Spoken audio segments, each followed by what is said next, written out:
Durante décadas, Hollywood ha intentado adaptar videojuegos a la pantalla grande y durante décadas ha fallado estrepitosamente. Desde el caótico experimento que fue Super Mario Bros. En 1993 hasta intentos más recientes como Assassin's Creed o Monster Hunter, la mayoría de estas producciones comparten algo en común. No logran capturar lo que hacía especial al videojuego original, ni tampoco ofrecer una experiencia cinematográfica sólida por sí misma. Y sin embargo, los videojuegos no son una forma menor de narrativa. Al contrario, hoy son una de las industrias culturales más influyentes del planeta, con universos ricos, personajes complejos y millones de jugadores emocionalmente involucrados. Entonces, ¿por qué sigue siendo tan difícil traducirlos con éxito a otro medio? En este video vamos a analizar esa pregunta. Primero vamos a hacer un recorrido histórico por las principales adaptaciones de videojuegos, desde los primeros tropiezos noventeros hasta la reciente ola de producciones que parecen haber encontrado la fórmula. Después vamos a examinar por qué tantas adaptaciones fracasaron, desde errores de guión hasta incomprensión total del material original. Y finalmente vamos a ver por qué algunas, en cambio, sí triunfaron y qué pueden enseñarnos sobre cómo adaptar bien un videojuego. Porque detrás de cada fracaso hay una oportunidad desperdiciada y detrás de cada éxito una lección valiosa. ¿Por qué fallan casi todas las adaptaciones de videojuegos? Empecemos. Un poco de historia. Las adaptaciones de videojuegos tienen una historia larga y durante mucho tiempo bastante accidentada. El primer intento serio de trasladar un videojuego al cine fue Super Mario Bros. En 1993. La película, que tomó decisiones creativas completamente alejadas del tono del juego original, fue un fracaso de crítica y taquilla. Su recepción fue tan negativa que Nintendo decidió alejarse de Hollywood por décadas. A lo largo de los años 90, otros títulos intentaron lo mismo, con resultados bastante similares. Street Fighter en 1994 y Mortal Kombat en 1995 lograron cierto reconocimiento popular, especialmente esta última, pero sus secuelas, como Mortal Kombat Annihilation, evidenciaron rápidamente las limitaciones del modelo. Eran películas de acción de bajo presupuesto, con guiones flojos, actores mal dirigidos y una relación muy superficial con el material original. En los 2000, el panorama no mejoró demasiado. Lara Croft, Tomb Raider y Resident Evil fueron más exitosas comercialmente, pero se alejaban tanto del espíritu de sus respectivos juegos que muchos fans las consideraron adaptaciones fallidas. La saga de Resident Evil en particular tuvo una larga vida en el cine, pero casi nunca con la aprobación de la crítica ni del público más fiel al juego. La situación se agravó con películas como Alone in the Dark, Doom o Hitman, que parecían usar el nombre del juego como excusa para producir genéricos de acción con poca identidad propia. Muchas de estas producciones tenían en común una dirección desconectada del juego, personajes poco desarrollados y tramas que ignoraban por completo las mecánicas narrativas del medio original. En la década del 2010, las expectativas empezaron a subir. Con una industria del videojuego cada vez más narrativa y cinematográfica, muchos creyeron que las adaptaciones por fin estaban listas para dar el gran salto. Pero títulos como El Príncipe de Persia, Need for Speed, Assassin's Creed o Warcraft volvieron a decepcionar, cada uno a su manera. Algunas tenían buenos actores o efectos visuales impresionantes, pero fallaban en lo más importante: construir una historia convincente que aprovechara la esencia del juego. El punto de quiebre llegó a finales de la década y sobre todo a partir del año 2019. Detective Pikachu demostró que se podía adaptar una franquicia famosa con respeto y creatividad, aunque tampoco fue exactamente lo que los fans querían. Las películas de Sonic también sorprendieron al público, en parte gracias a su capacidad de escuchar las críticas y rediseñar al personaje antes del estreno. Y después vinieron las series. Tuvimos Cyberpunk Edge Runners, Arcane, de la saga de League of Legends, y The Last of Us, que recibió un respaldo casi unánime de la crítica especializada, pero que también dividió a parte del fandom, especialmente por ciertos cambios narrativos o por cómo se adaptaron algunos personajes. Finalmente, en 2023, The Super Mario Bros. Movie arrasó en taquilla y fue celebrada por los fans como una adaptación fiel, entretenida y visualmente atractiva. Por primera vez, una película de Mario lograba lo que parecía imposible 30 años atrás. Hoy, con proyectos como Fallout y futuras series de God of War, BioShock o Mass Effect en desarrollo, parece que estamos entrando en una nueva era para las adaptaciones de videojuegos. Aunque la película de Minecraft tenga algo que decir con respecto a que la calidad va en mejora o no. Pero para entender cómo llegamos hasta el día de hoy, primero hay que entender qué es lo que salió mal durante tantos años. ¿Por qué fallaron casi todas? Para entender por qué tantas adaptaciones de videojuegos han fallado, hay que empezar por reconocer una verdad incómoda. Los videojuegos no son películas jugables. Son un medio con reglas, tiempos y lógicas propias. Cuando una adaptación ignora eso, el resultado suele ser una película que no funciona ni como cine ni como homenaje al juego original. El primer gran obstáculo es la jugabilidad, o más específicamente la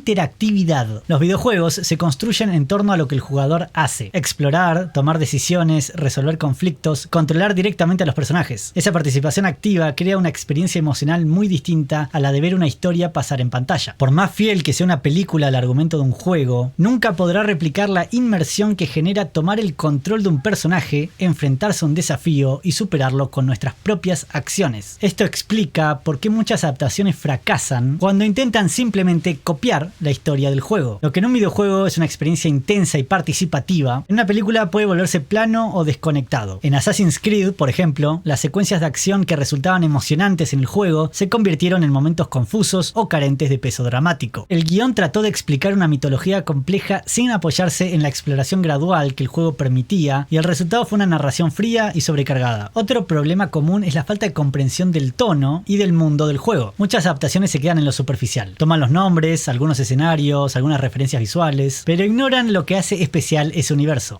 Ay Dios, hoy estoy con la garganta. Doom del 2005 es un buen ejemplo. Convirtió un shooter frenético y visceral en una película genérica de ciencia ficción sin comprender que el corazón del juego no era la historia, sino la atmósfera y el ritmo. Lo mismo ocurrió con Hitman, que pasó de ser un juego de sigilo y estrategia a una película de acción sin alma ni tensión. Otro ejemplo de esto es Uncharted, que intentó capturar el espíritu de aventura y exploración de la saga, pero terminó cayendo en clichés y escenarios sin peso emocional. La película adaptó algunas escenas icónicas, pero sin el contexto narrativo o la progresión de personaje que las volvía memorables en el juego. También hay que mencionar las decisiones de producción. Muchas adaptaciones han sido proyectos de estudio hechos con bastante prisa, sin una visión clara ni respeto por el material original. Se contratan directores sin experiencia en videojuegos, se reescriben los guiones hasta que pierden coherencia y se prioriza el nombre conocido sobre la calidad. El Príncipe de Persia, por ejemplo, tenía el potencial de ser una aventura sólida, pero terminó siendo una historia genérica con casting cuestionable, efectos exagerados y poca conexión emocional con el público. Por último, está la presión de equilibrar a dos públicos distintos: los fans del juego, que exigen fidelidad y profundidad, y el público general, que muchas veces no conoce el universo que se está adaptando y necesita de una narrativa que sea accesible. Muy pocas adaptaciones logran encontrar ese equilibrio. Las que fallan terminan siendo demasiado confusas para el espectador casual y demasiado superficiales para los fans. En resumen, adaptar un videojuego no es trasladar una historia de un medio a otro, es reinterpretar una experiencia, entender qué emociones genera el juego, qué lo hace único y cómo se puede traducir eso a un lenguaje completamente distinto como el cine o la televisión. La mayoría de los fracasos se explican porque nadie se tomó el tiempo de hacer una traducción con inteligencia, respeto y sensibilidad artística. Pero en los últimos años algo comenzó a cambiar. Algunos creadores encontraron formas de respetar el espíritu del juego sin intentar imitarlo literalmente. Y cuando eso sucede, no solo se logra una buena adaptación, se consigue una buena obra en sí misma. Veamos por qué algunas finalmente sí lo consiguieron. Cuando las adaptaciones funcionan. Aunque la historia de las adaptaciones de videojuegos está llena de fracasos, también hay casos que demostraron que sí es posible trasladar un universo interactivo a otro medio de manera exitosa. ¿Qué hicieron distinto? La clave no está en copiar literalmente la experiencia del juego, sino en entender qué tienen en común el videojuego con el cine y la televisión, y en usar esas similitudes como puente narrativo. Tanto los videojuegos como las obras audiovisuales comparten una estructura narrativa clara, construcción de mundos, desarrollo de personajes y capacidad de generar inmersión emocional. Lo que cambia es el modo de conseguir esa inmersión. Mientras el videojuego lo hace a través de la participación directa, el cine y la televisión lo logran mediante la puesta en escena, la edición, la música y las actuaciones. Las adaptaciones exitosas entienden esto y usan el lenguaje del cine para provocar sensaciones similares a las que el jugador vive frente a los controles, joystick, mando o como le digan en su país. Un gran ejemplo es la serie Arcane, basada en el universo de League of Legends. La serie no intenta recrear las partidas del juego, sino expandir su mundo y profundizar en los conflictos de sus personajes. Aprovecha el estilo visual, la música y el montaje para crear una experiencia inmersiva y emocional, incluso para quienes nunca jugaron el juego. La clave estuvo en tomar los elementos más narrativos del videojuego, el lore, el diseño visual, la atmósfera, y potenciarlos con herramientas propias del medio audiovisual. Y ya sé que todavía me viven pidiendo que haga reviews de las temporadas de Arcane. No termino todavía de ver toda la serie, vi bastante ya, así que todavía se las voy a deber, por favor, paciencia. Lo mismo ocurre con Cyberpunk Edge Runners, que usa el universo de Cyberpunk 2077 como base para contar una historia independiente, con identidad propia, pero coherente con el tono y los temas del juego. No busca que el espectador juegue, sino que sienta lo mismo: la tensión, la violencia, el vértigo de Night City. El lenguaje audiovisual se pone al servicio de una experiencia emocional similar, aunque no idéntica. En el caso de Detective Pikachu o Sonic, el acierto fue otro: la construcción del vínculo emocional con personajes conocidos. videojuegos. Ambas películas entienden que la nostalgia y el carisma son elementos poderosos si se manejan con inteligencia. Respetan el diseño, el tono y la esencia de los personajes, pero los recontextualizan en una historia nueva, con ritmo y humor pensados para el público general. Otro caso de éxito reciente fue The Super Mario Bros. Movie, que logró lo que parecía imposible: adaptar un universo sin una narrativa definida en una historia entretenida y visualmente impactante. En lugar de inventar un drama forzado, la película apostó por capturar el espíritu lúdico del juego con un ritmo ágil, referencias bien colocadas y una estética colorida que apeló tanto a nuevos públicos como a los fans clásicos. No se trató de traducir literalmente el gameplay, sino de evocar el asombro y la diversión que siempre estuvieron en el ADN de Mario. Acá también iría una mención a The Last of Us, pero la verdad es que me aburrió tanto la primera temporada que no estoy 100% seguro de incluirla como un gran éxito, aunque sé que a mucha gente le gusta y a mucha gente no. 50-50. Fue alabada por la crítica igual. El punto es este: cuando una adaptación se toma en serio el potencial narrativo del juego y al mismo tiempo respeta las herramientas del nuevo formato, el resultado puede ser enriquecedor para ambos medios. Las buenas adaptaciones no solo expanden los universos que los fans ya conocen, sino que también permiten que nuevas audiencias los descubran desde otra perspectiva. Y esto nos lleva a una conclusión positiva. Adaptar un videojuego al cine o a la televisión no debería ser un intento de replicar una experiencia, sino una oportunidad para reinterpretarla desde otro ángulo. El juego ofrece profundidad, inmersión y libertad. El cine y la televisión ofrecen ritmo, síntesis y una mirada autoral más clara. Cuando ambos lenguajes se entienden y se complementan, el resultado puede ser más que una adaptación. Puede ser una obra nueva, con vida propia. Por eso, aunque muchas adaptaciones han fallado, vale la pena seguir intentándolo, porque cuando se hace bien, no solo se honra el juego, sino que se lo transforma en otra cosa igualmente valiosa. En paralelo a las adaptaciones al cine y la televisión, también hay un fenómeno inverso en marcha. Los videojuegos modernos están cada vez más cerca del lenguaje cinematográfico. Las llamadas cinemáticas, que son secuencias no jugables que funcionan como escenas narrativas, han alcanzado un nivel técnico y artístico comparable al de cortometrajes animados. Juegos como Red Dead Redemption 2, God of War Ragnarok o Death Stranding integran actuaciones de alto nivel, guiones elaborados, puesta en escena cuidada y dirección artística digna de un film. Esto demuestra que las fronteras entre ambos medios se están desdibujando. Los videojuegos ya no solo cuentan historias, sino que las dirigen. Y si los videojuegos se acercan cada vez más al cine, quizás el desafío de adaptarlos no sea tanto una cuestión de fidelidad literal, sino de encontrar puntos de encuentro genuinos entre dos lenguajes que, más que competir, están empezando a dialogar. Adaptar un videojuego no es solamente pasarlo a otro formato, es traducir un mundo interactivo a uno narrativo. Y esa traducción exige comprensión, respeto y creatividad. Durante décadas, Hollywood trató a los videojuegos como productos para explotar, sin detenerse a entender qué los hacía especiales. El resultado fue una larga lista de adaptaciones olvidables o directamente fallidas, pero los últimos años demostraron que es posible hacerlo bien. Cuando se trabaja con los videojuegos como lo que son, universos narrativos ricos, con reglas propias y experiencias inmersivas, el cine y la televisión pueden no solo acompañarlos, sino enriquecerlos. No se trata de copiar lo que el jugador vive con el control en la mano, sino de reinterpretarlo desde otra mirada, desde otro lenguaje. Por eso la pregunta tiene que dejar de ser ¿se puede adaptar un videojuego?, sino ¿cómo lo adaptamos bien? Y si algo nos enseñaron muchos de los últimos estrenos, de vuelta Minecraft, no te estamos mirando a vos, es que cuando se respeta el espíritu del juego y se entiende el lenguaje del cine, las adaptaciones no solo funcionan, sino que pueden ser brillantes. Y los voy a dejar con esta pregunta para que me respondan en los comentarios. ¿Qué videojuego quieren ver adaptado al cine que aún no haya sido adaptado y cuál les gustaría que vuelvan a adaptar porque lo adaptaron horriblemente mal? Si les gustó este video, por favor déjenle un like, y si les gusta el resto del contenido del canal, pueden suscribirse si aún no lo hicieron. La mayoría no lo hizo porque me ayudarían muchísimo con el algoritmo de YouTube. Solamente si les gusta el contenido del canal, si no, no hay ningún problema. Muchas gracias por haber visto el video y muchas gracias a los miembros del canal por seguir apoyándome. Les recomiendo el análisis que hice del cine de animación, así como el análisis que hice del cine de fantasía. Nos estaremos viendo con el próximo video y